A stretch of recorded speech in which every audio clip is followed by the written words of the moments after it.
Irmão, nós já compartilhamos uma parte dessa exortação. Falamos sobre as coisas más que os filhos de Israel cobiçaram. Falamos da idolatria e falamos também da imoralidade. Paulo ainda falou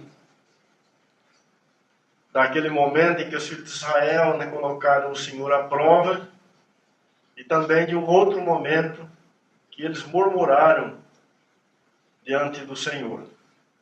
E aí no versículo 11, nosso irmão disse que estas coisas lhe sobrevieram como exemplo. Tem uma versão um pouquinho diferente dessa. Alguém tem uma versão um pouco diferente desse versículo 11? Ninguém tem? Ora, tudo isso lhe sobreveio como figuras. Como figura. E foram escritas para advertência de nós outros, sobre quem os fins dos tempos têm chegado. Então a igreja aqui, ela é nomeada desta forma, um povo dos fins dos tempos. E Paulo está dizendo que essas coisas que ocorreram com Israel, elas foram dadas como exemplo ou por figuras para ensinar este povo dos fins dos tempos. Eu estava meditando nisto, irmãos, e o que nós temos aqui são situações que o próprio Deus permitiu que fossem manifestadas ali no meio do povo de Israel. A palavra de Deus diz que o Senhor levou seu povo para o deserto para ver o que estava no coração daquele povo. Lógico que o nosso Deus sabia, porque Ele sabe de todas as coisas, o que estava no coração daquele povo. Mas certamente aquele povo não sabia o que estava no seu próprio coração. Então, quando o Senhor conduz o povo de Israel para o deserto, dentre várias coisas que o Senhor ia trabalhar ali, aqui nós temos uma delas. O Senhor estaria chamando para fora, o Senhor estaria expondo a realidade do coração daquele povo que Ele estava chamando do Egito para ser seu povo, para ser a sua herança. E vários eventos, enquanto o povo de Israel caminhava no deserto, mostraram a dureza do coração daquele povo. E aqui nesse texto nós temos alguns. E que pelo Espírito de Deus foram lembrados, e organizados e listados aqui nessa escritura, para mostrar a nós, a igreja, o que realmente existe no coração do homem, na sua condição natural, na sua condição humana, de homem não regenerado, enfim, na sua carne, nas suas entranhas. Esses eventos estão aqui para mostrar isso, para expor isso. E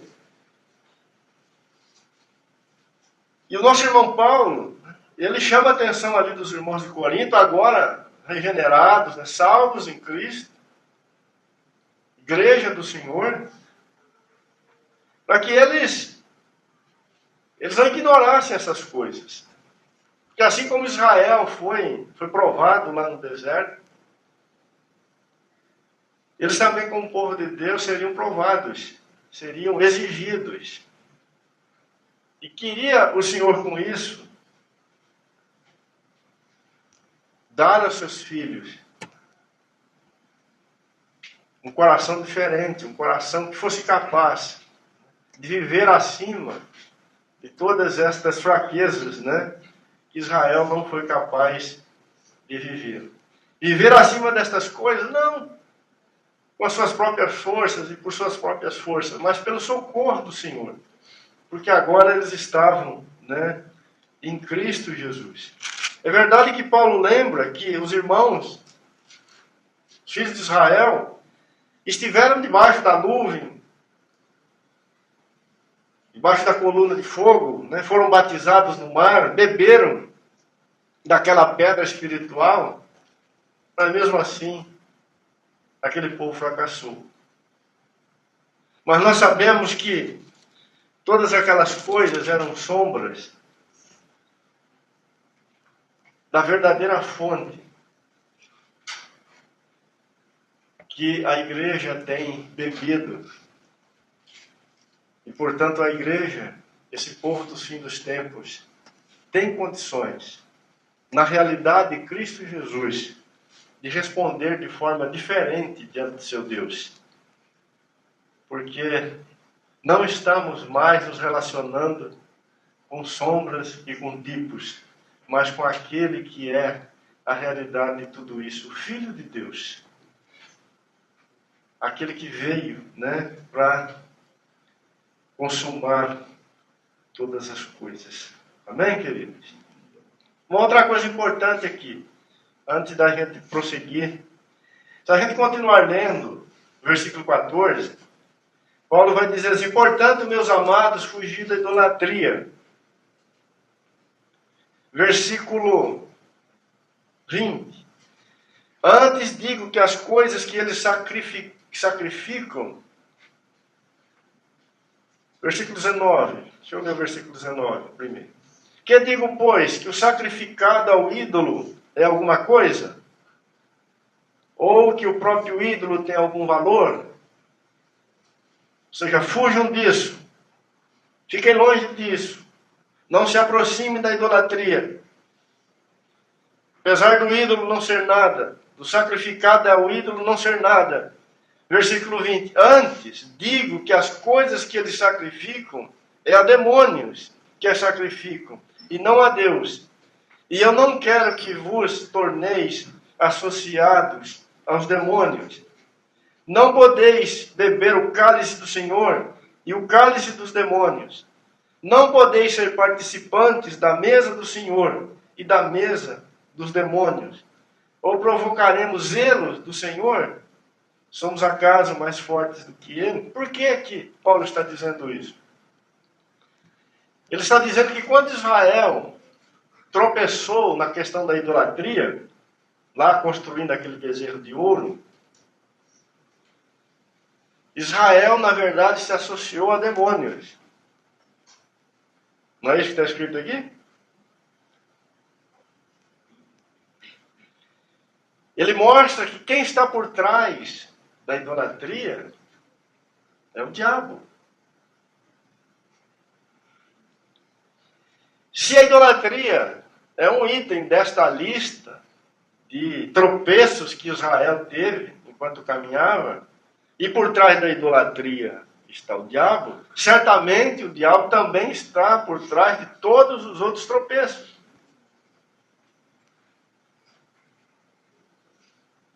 Então, todas as vezes que Israel fracassou, cobiçando coisas más, sendo idólatra, caindo em imoralidade, tentando a Deus e murmurando diante do Senhor,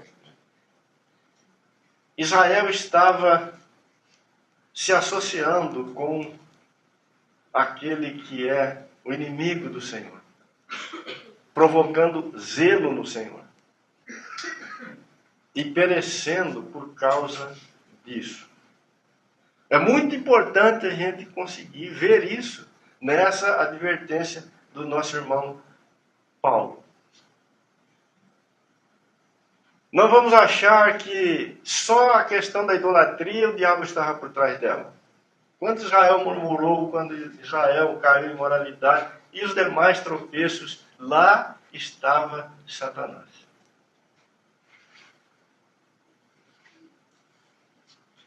Por isso que no versículo 13, depois de dizer no 12 que aquele que está em pé veja para não cair, ele fala da tentação.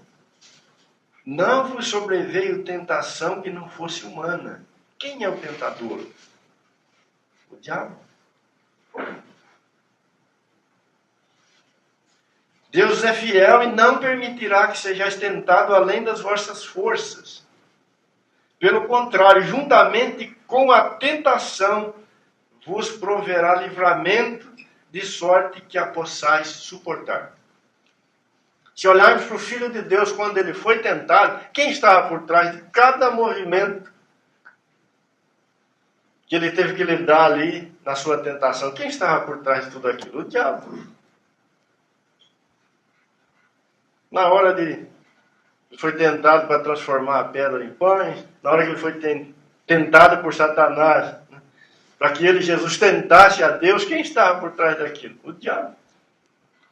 A hora que ele foi tentado para receber a glória deste mundo, quem estava por trás? O diabo.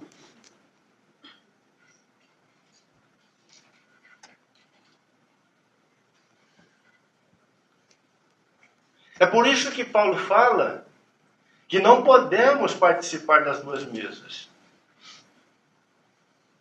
Que não podemos ser associado ao Senhor e associado aos demônios. Israel quis andar no deserto, nesses dois mundos, e Israel caiu.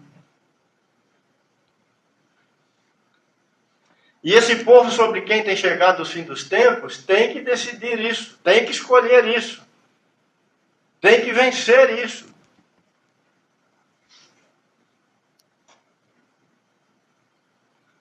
Mas fiel ao Senhor, que sustenta seu povo. Ele dá o escape, mas ele não impede que isto ocorra. Então hoje nós vamos dar uma olhadinha, né, aí no versículo 10, quando Israel murmurou. Aliás, versículo 9, né, quando Israel colocou o Senhor à prova. Alguém tem uma versão diferente para esse versículo 9? A minha versão diz assim: não ponhamos o Senhor à prova, como alguns deles já fizeram, e pereceram pelas mordeduras das serpentes. Não tentemos o Senhor, como vocês tentaram pelas serpentes pereceram. Isso. Paulo está citando Números 21. Do versículo 4 até o versículo 9. Então nós vamos lá para o livro de Números, né, e vamos ver este evento lá, como ele ocorreu. Números 21.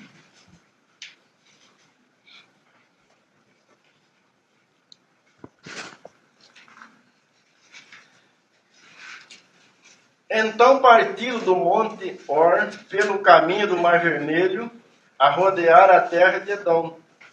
Porém o povo se tornou impaciente no caminho. Números 21, versículo 4. Agora sim. E o povo falou contra Deus e contra Moisés: por que nos fizeste subir do Egito para que morramos nesse deserto, onde não há pão nem água, e a nossa alma tem fastio deste pão vil? Ou está se referindo ao maná? Então o Senhor mandou entre o povo serpentes abrasadoras que mordiam o povo, e morreram muitos do povo de Israel. Veio o povo a Moisés e disse: havemos pecado, porque temos falado contra o Senhor e contra ti. Ora ao Senhor, que tire de nós as serpentes. Então Moisés orou pelo povo, e disse o Senhor a Moisés: faz uma serpente abrasadora, põe-na sobre uma haste, e será que todo mordido que a mirar viverá. Fez Moisés uma serpente de bronze e pôs sobre uma haste. Sendo alguém mordido por alguma serpente, se olhava para a de bronze, sarava.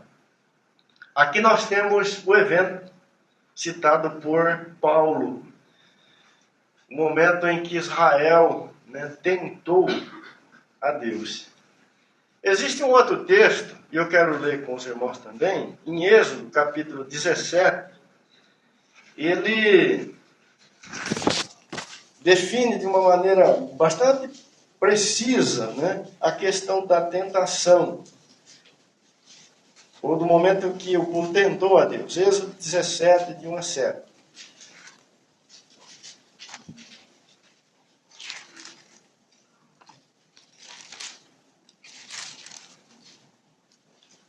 Tendo partido toda a congregação dos filhos de Israel de Sim, fazendo suas paradas, segundo o mandamento do Senhor, acamparam-se em Refidim, e não havia ali água para o povo beber. Contendeu, pois, o povo com Moisés e disse: dá-nos água para beber. E respondeu-lhe Moisés: por que contendeis comigo? Por que tentais ao Senhor? Este é um outro evento, tá? Mas aqui também o povo está tentando a Deus. Tendo aí o povo sede de água, murmurou contra Moisés e disse: por que nos fizeste subir do Egito para nos matares de sede, a nós e nossos filhos e aos nossos rebanhos? Então clamou Moisés ao Senhor: que farei a este povo? Só lhe resta apedrejar-me. Respondeu o Senhor a Moisés: passa adiante do povo e toma contigo alguns dos anciãos de Israel. Leva contigo em mão o bordão com que feriste o rio e vai. Eis que estarei ali diante de ti sobre a rocha em Horebe.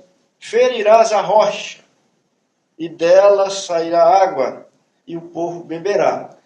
Vocês estão lembrados que lá em 1 Coríntios 10, nos primeiros versículos, né, Paulo fala que o povo de Israel bebeu de uma rocha que os seguia. Todo o povo de Israel bebeu de uma mesma fonte que andava com eles. E Paulo ali vai explicar, né, que aquela rocha, que aquela fonte, era Cristo. Aqui está ocorrendo a sombra, o tipo, né? Quando Cristo vem, a realidade se manifesta.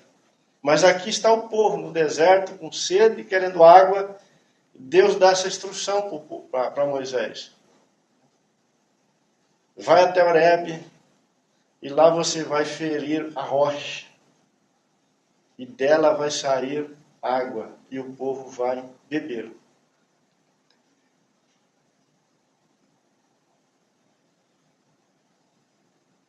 Moisés assim o fez na presença dos anciãos de Israel. E chamou o nome daquele lugar Massá e Meribá, por causa da contenda dos filhos de Israel. E porque tentaram o Senhor, dizendo: olha que definição de tentação nós temos aqui. Está o Senhor no meio de nós ou não? Como o povo tentou a Deus nesse lugar aqui?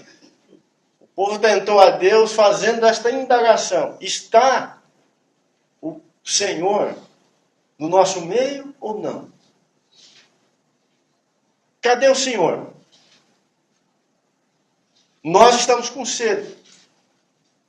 Nós queremos água. Nós precisamos beber. Cadê o Senhor?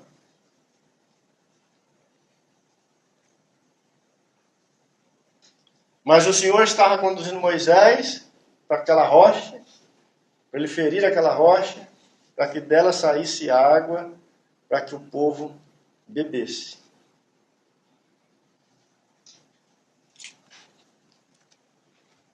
Aqui em Número,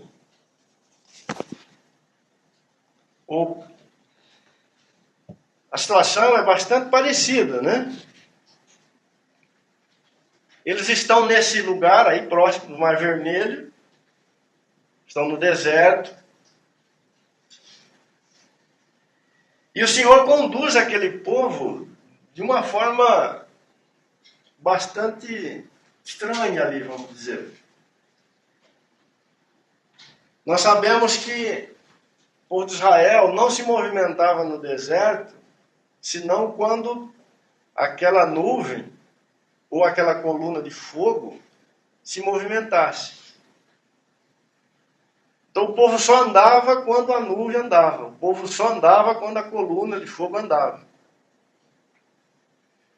E aqui nesse lugar, né, nesse momento, o Senhor começou a conduzir o povo em círculo. em redor desse monte. E ali não havia nada.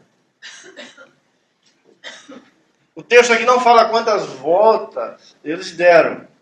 Mas a verdade é que depois de um tempo, rodeando aquele monte, a palavra diz que o povo se tornou impaciente no caminho e falou contra Deus.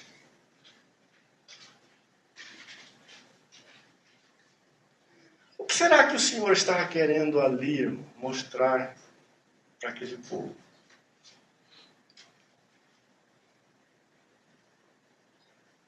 Qual era a dificuldade daquele povo? Quem sabe eles deram uma volta seguindo as orientações do Senhor, mas na segunda já começou um bochicho, né? Mas nós vamos de novo para o mesmo caminho. Quem sabe depois da segunda volta, né? Mas de novo para o mesmo lugar, nós sabemos que lá não tem nada, não tem água, não tem. E a sede aumentando, as dificuldades aumentando, e a murmuração também crescendo no coração dos filhos de Israel.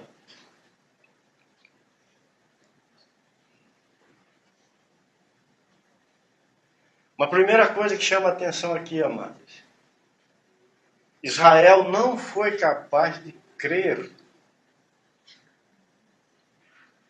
que o Senhor estava no meio deles, conduzindo a vida deles naquele caminho. Israel não foi capaz de crer que o Senhor tinha o seu propósito naquele caminho que o Senhor estava fazendo com o seu povo.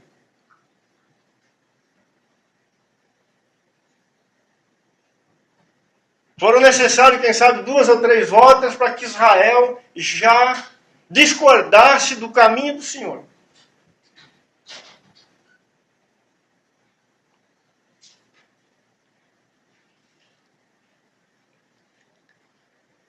E o que faz Israel na sua contenda aí com o Senhor, na sua tentação? Por que nos fizeste subir do Egito para que morramos nesse deserto, onde não há pão e nem água? E a nossa alma tem fastio deste pão vil. Observem, queridos, que já há uma decisão no coração de Israel de que o Senhor não podia conduzir a vida deles daquela forma. Se eles continuassem dependendo da direção do Senhor, eles morreriam. Esta era a compreensão e a conclusão dos filhos de Israel ali. Nós vamos morrer. Eles rejeitam o que o Senhor está fazendo.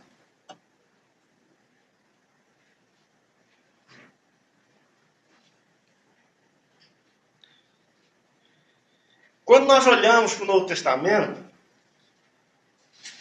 nesta mesma carta aí, aos Coríntios, no capítulo 1, versículo 18, a palavra de Deus fala assim que a palavra da cruz para o mundo, ela é uma loucura. Não é isso que está escrito? Não é assim que está escrito?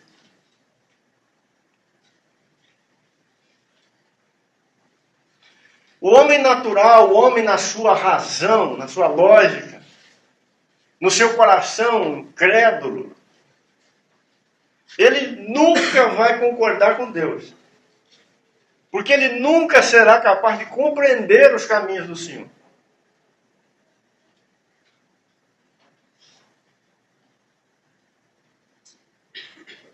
Mas os santos, aqueles que têm crido no Senhor,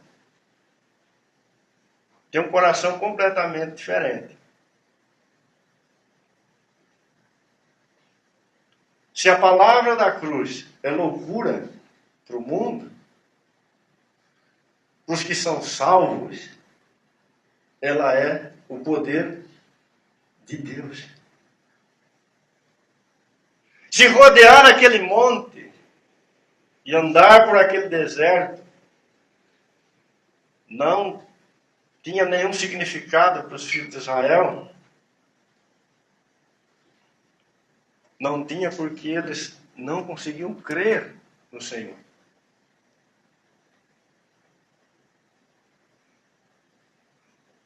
Eu queria que você olhasse comigo. Volta um pouquinho aí para o capítulo 1, 1 Coríntios.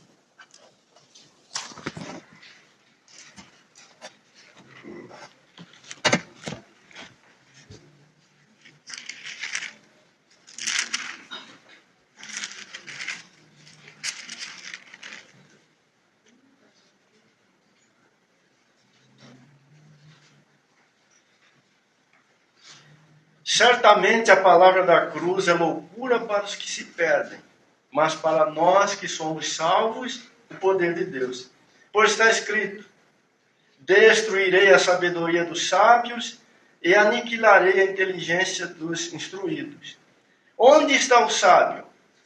Onde o escriba? Onde o inquiridor deste século? Porventura Deus não tornou louca a sabedoria do mundo? Israel queria andar com o Senhor segundo a mentalidade do Egito. Israel queria andar por um caminho que ele, Israel, concordasse. Israel queria colocar os seus pés num caminho onde ele visse alguma lógica. Mas o Senhor tem seus próprios caminhos. E só aqueles que são nascidos do Espírito de Deus conhecem estes caminhos. Visto como na sabedoria de Deus o mundo não conheceu na sua própria sabedoria, aprove a Deus salvar os que creem pela loucura da pregação. Porque tanto os judeus perdem sinais como os gregos buscam sabedoria, mas nós pregamos a Cristo crucificado, escândalo para os judeus e loucura para os gentios.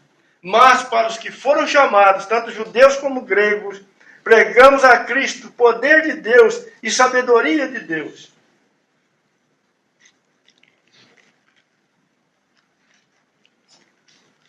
Israel achou que aquilo era uma loucura.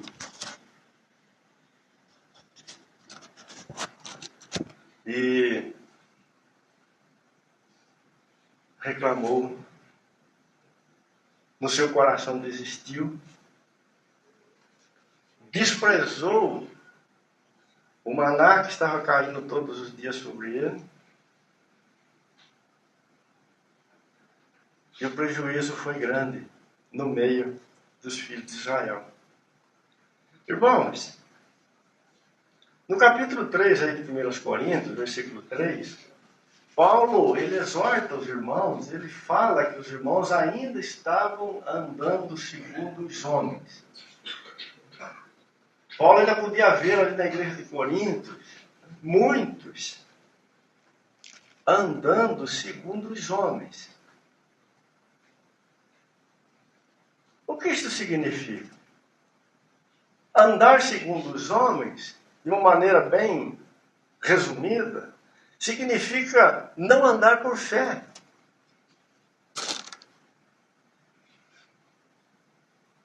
Andar segundo os homens significa ter o seu caminho nas suas próprias mãos. Significa não depender absolutamente em nada do Senhor. Israel, nesse momento, está manifestando isso.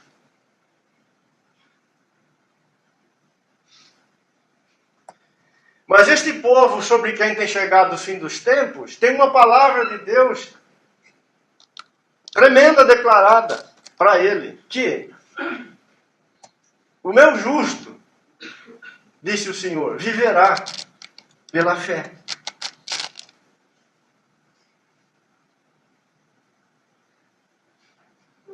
O caminho do Evangelho de Jesus é um caminho da fé.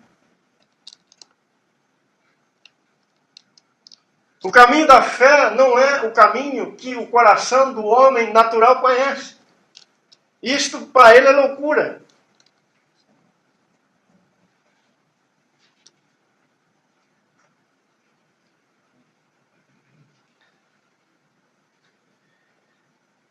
Na segunda carta de Paulo aos Coríntios, vamos um pouquinho para frente. Nós não podemos ter pressa aqui, irmão. E às vezes podemos simplificar demais a questão de eu não posso tentar a Deus. Mas o que é isso? Segundo aos Coríntios, capítulo 5, versículo 7. Vou ler o 6 também, né? Temos, portanto, sempre bom ânimo, sabendo que enquanto no corpo estamos ausentes do Senhor, visto que andamos por fé e não pelo que vemos. Qual foi a pergunta que Israel fez lá no deserto? Está por acaso o Senhor no nosso meio?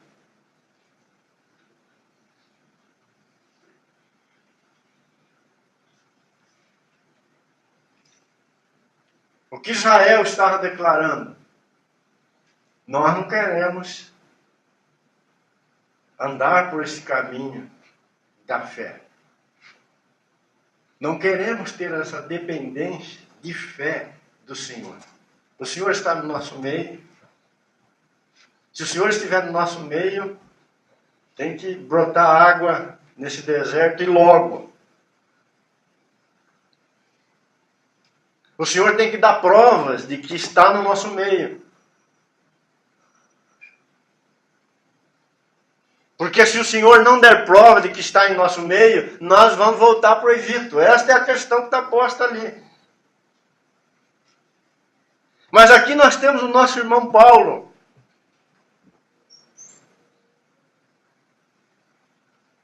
Dizendo, eu não fico desanimado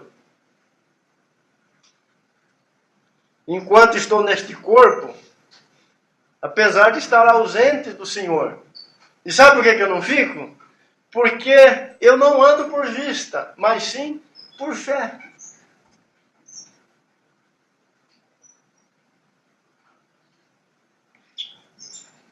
Em Romanos capítulo 16,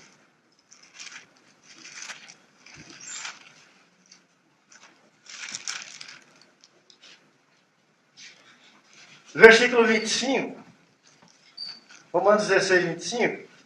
Ora, aquele que é poderoso para vos confirmar, segundo o meu evangelho, e a pregação de Jesus Cristo, conforme a revelação do mistério guardado em silêncio nos tempos eternos, e que agora se tornou manifesto, e foi dado a conhecer por meio das escrituras proféticas, segundo o mandamento do Deus eterno, para obediência por fé entre todas as nações. Ao único Deus e sábio seja dado glória por meio de Jesus Cristo pelos séculos dos séculos. Amém. O Evangelho de Jesus foi dado por Deus para ser obedecido por fé. Esse mistério que esteve oculto desde os tempos eternos, mas que agora foi revelado. Mas foi revelado para ser obedecido por fé. Porque o justo viverá pela fé.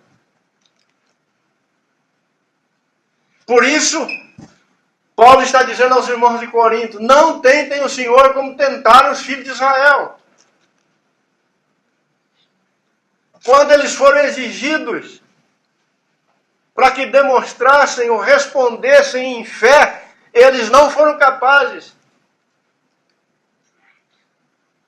Seguiram o Senhor um pouquinho, rodeando aquele monte, e já começou a murmuração. E já começou o povo a perguntar, por acaso o Senhor está em nosso meio?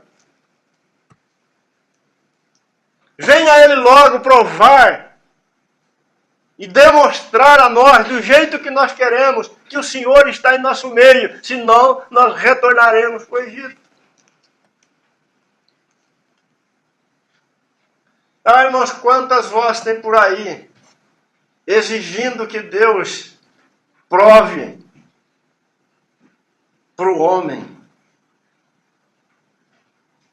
que Ele está aonde Ele diz que está, que Ele é aquilo que Ele diz que é, que Ele faz aquilo que Ele diz que faz. Este não é o Evangelho de Jesus.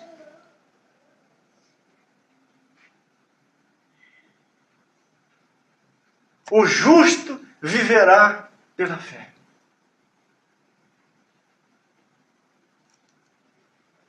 Se você ler em Hebreus, capítulo 3, dê um pulinho para lá.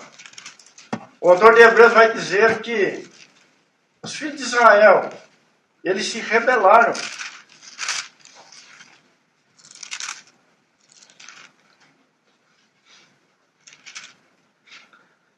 Capítulo 3, versículo 15.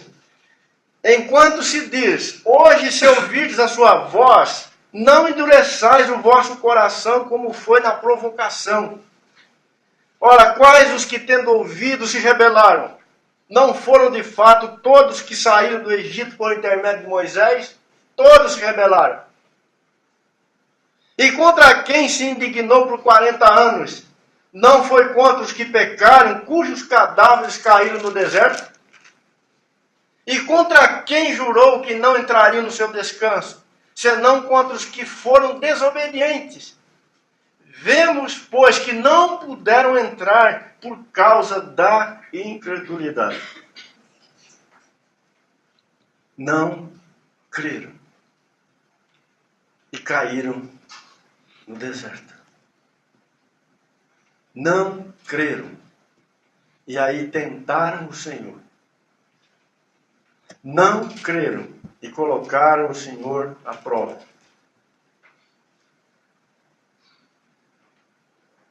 Satanás sugeriu isso para o Senhor Jesus, não sugeriu? E qual foi a resposta do Senhor? Não tentarás o Senhor teu Deus.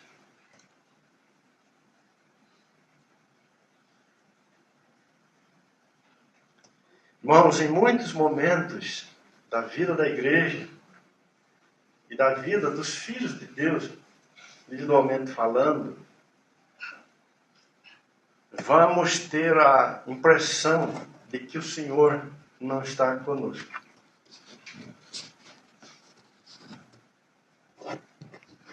Muitas vezes vamos ter a impressão que estamos rodeando o nosso monte. E o que vemos ali são pedras, areia, calor e a aparente falta de muitas coisas. E ao mesmo tempo, muitas propostas de solução virão ao nosso coração. Por que você está parado aí? Afinal de contas, o Egito estava bem ali do outro lado do Mar Vermelho, né? Era só dar uma esticadinha e...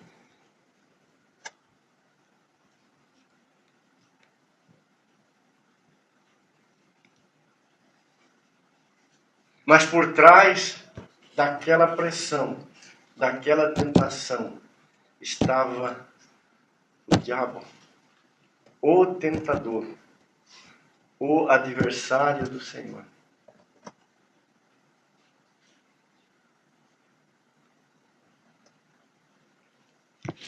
Amados, o caminho da igreja, ele é o caminho ditado pelo Espírito Santo de Deus.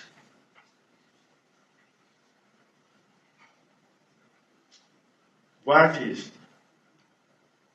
Paulo, escrevendo aos Coríntios, capítulo 12, ele vai dizer que ninguém pode dizer que Cristo é o Senhor, senão pelo Espírito Santo de Deus.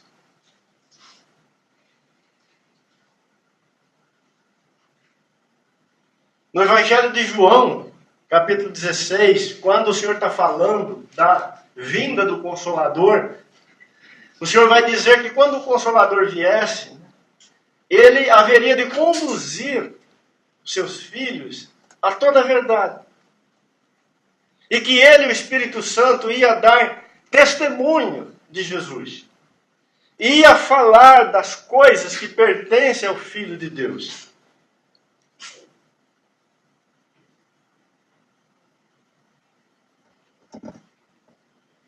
O grande desafio, irmão, que teremos que honrar o Senhor, enquanto povo, enquanto igreja, enquanto estamos aqui neste mundo, é vivermos cada dia de nossas vidas nessa dependência do Espírito Santo de Deus.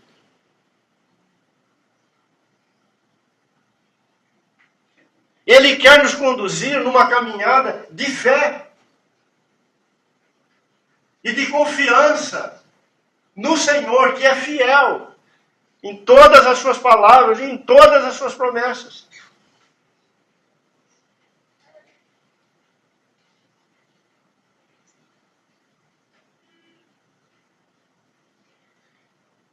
Mas Israel não estava disposto. E o Senhor tem que permitir, né, aquelas serpentes de bronze. Pode ir lá para Números.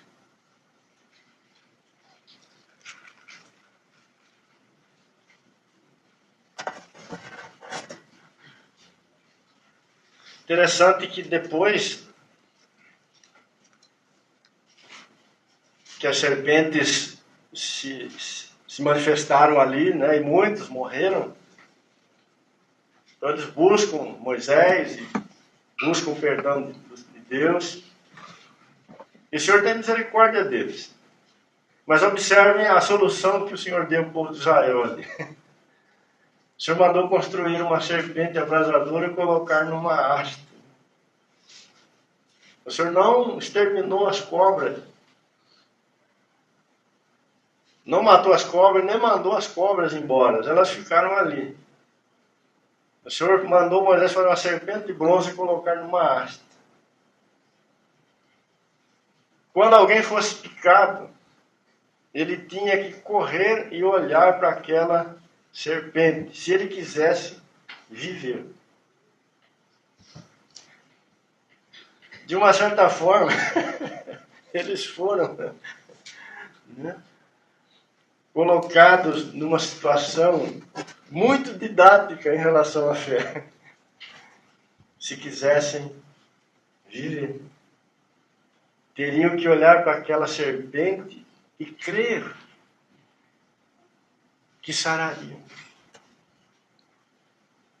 Como o Senhor é maravilhoso, né? E quem fazia isso, sarava.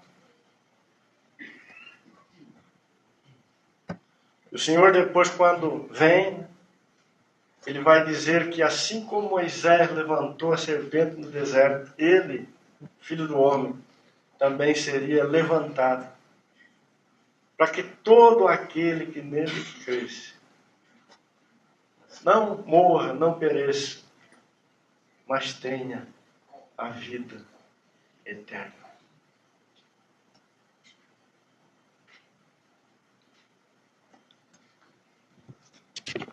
Amados,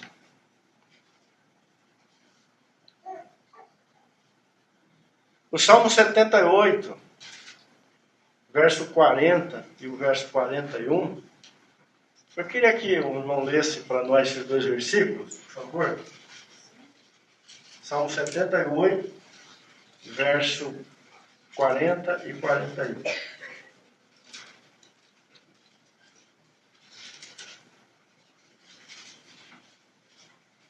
Eles se rebelaram contra ele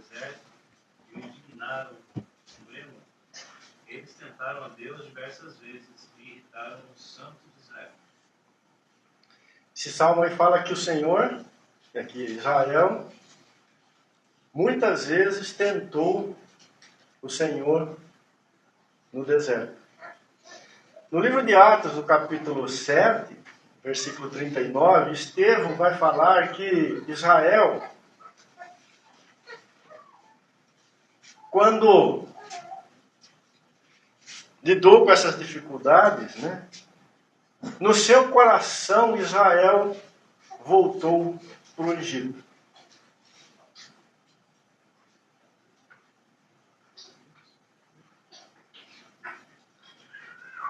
Vocês se lembram daquela palavra do Senhor Jesus? Ele diz que todo aquele que colocar a mão no arado e olhar para trás não é digno dele, do reino dele.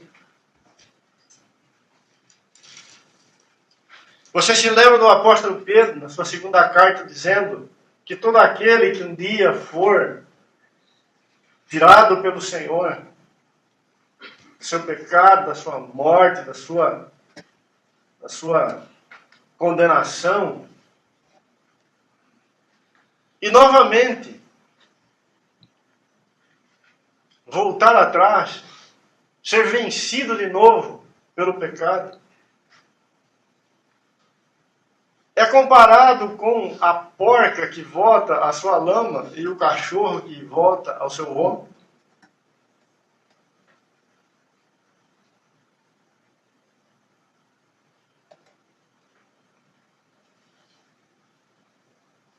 Todas estes recuos, irmão, eles vão ocorrer quando não conseguirmos prosseguir na fé.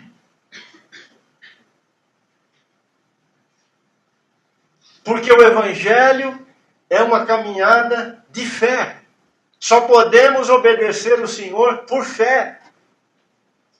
Israel não entrou no Egito porque se rebelou. E se rebelou porque não creu.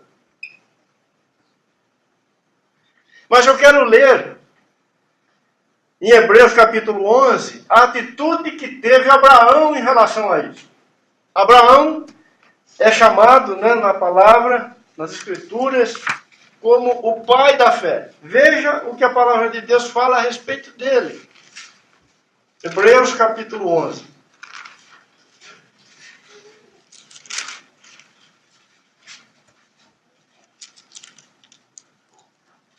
A partir do versículo 13.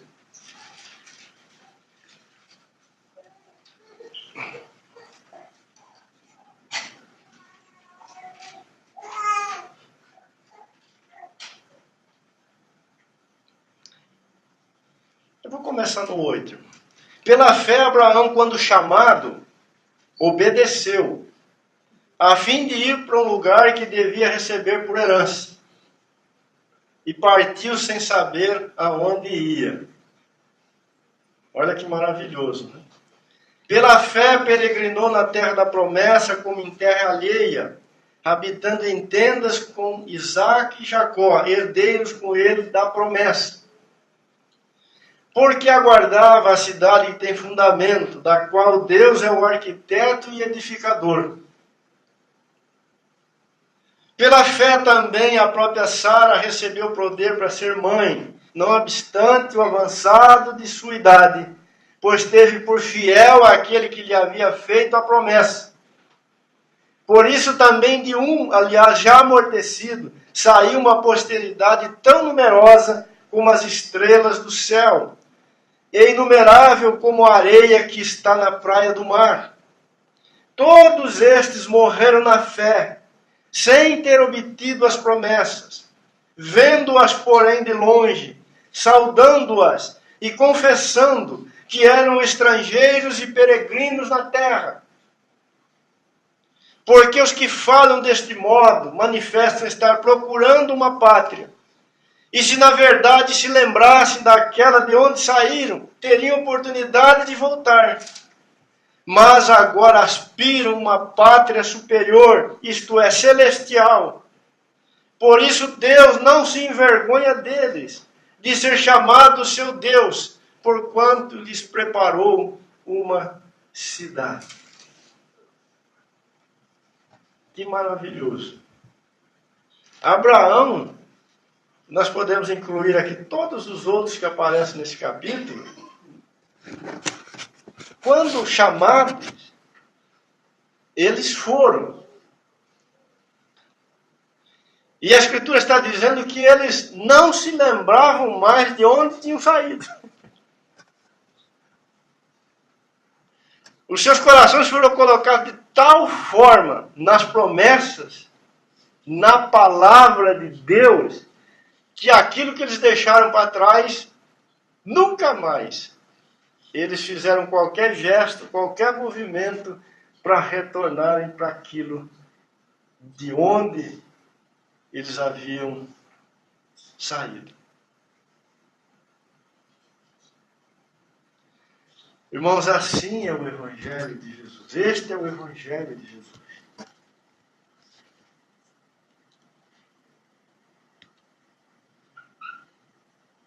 Esta é a palavra de Deus para este povo sobre quem tem chegado os fins dos tempos. Um povo que vive pela fé. Um povo que vê a sua herança, a sua riqueza, o seu lugar em Cristo Jesus.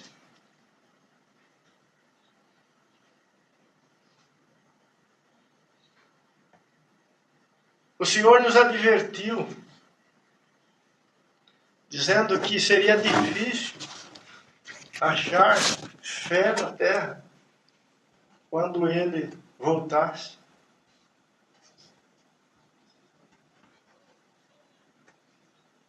Há toda uma batalha, irmãos, para destruir a fé do coração da igreja do Senhor.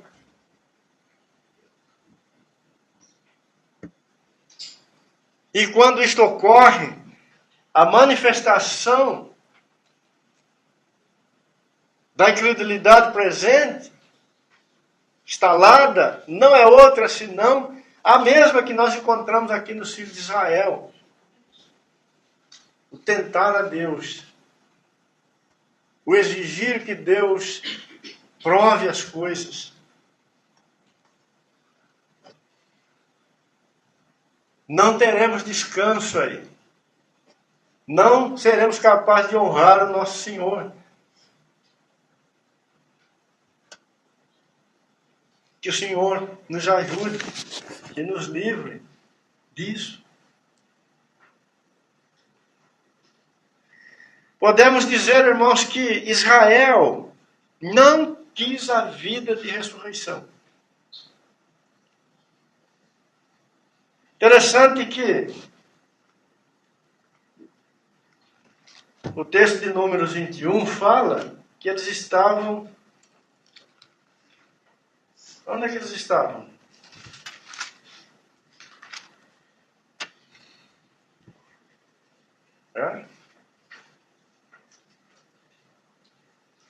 Eles estavam logo depois do Mar Vermelho.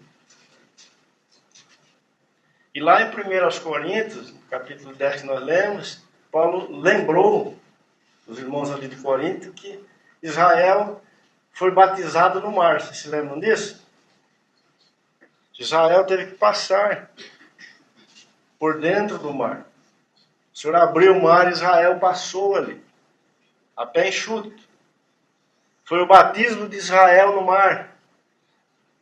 É uma figura da nossa participação na morte e ressurreição de Cristo Jesus, Filho de Deus. Hoje, quando somos batizados em nome de Jesus, estamos nos unindo por essa obra de graça do Senhor, estamos nos unindo à morte e à ressurreição do Senhor Jesus. Estamos sendo unidos à nova vida, ao novo homem, à nova criação. Agora somos participantes da vida eterna. E Israel está do outro lado do Mar Vermelho.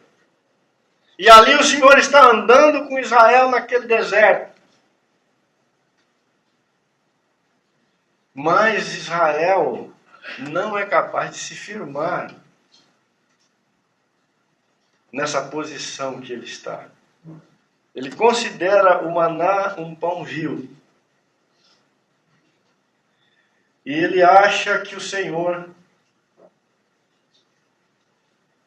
o trouxe ali para matá-lo.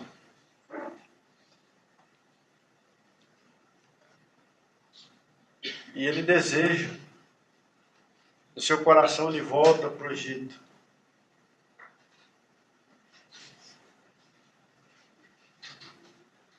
Amados, que nenhum de nós tropece nisso, mas que a vida nova, essa que o Senhor nos deu depois do mar, essa vida que tem como orientador e orientação o próprio Espírito de Deus, seja de fato a nossa alegria aqui neste mundo. Porque o Senhor é fiel.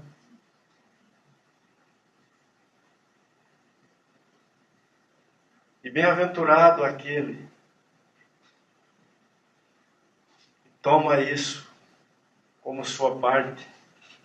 Porque o autor de Hebreus diz que estes conhecerão e experimentarão o descanso de Deus. Amém?